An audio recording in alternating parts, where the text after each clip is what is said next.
Hi friends, ఈరోజు egg curry వండుతున్నాను. అలాగే ఎండు చేపలు కూడా కలిపి, అది సావిడాయలు అంటారు. ఆ చేపల్ని శుభ్రంగా సావిడాయ ముక్కలు కడిగి పక్కన పెట్టుకుని, కోడిగుడ్లు ఉడకబెట్టి పేపర్ తీసుకుని, కొత్తిమీర, ఉల్లిపాయ, పచ్చిమిర్చి కడిగి ముక్కలు కోసి పెట్టాను.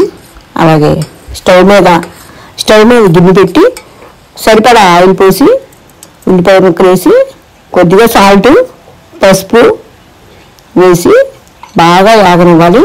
ఉల్లిపాయ ముక్కలు గోల్డెన్ కలర్ వచ్చేటట్టు యాగాలి. సిమ్లో పెట్టుకుని మగ్గబెట్టుకున్న తర్వాత బాగా వేగిన తర్వాత మనం వేయించి పెట్టుకున్న కోడిగుడ్లు, చేప ముక్కలు వేసుకుని సరిపడా కారం వేసుకోవాలి. ఇది ఎండు చేపల కూర కాబట్టి కొంచెం కారం ఎక్కువ పడుతుంది.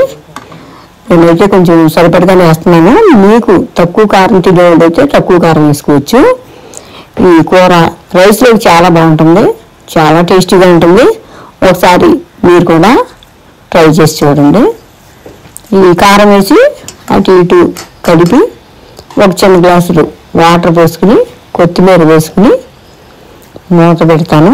మూత పెట్టి పావు గంట వరకు మనం సిమ్లోనే ఉడకనివ్వాలి. కూర చాలా నిదానంగా ఉడికితే కూర టేస్టీగా ఉంటుంది అన్నమాట. Please subscribe.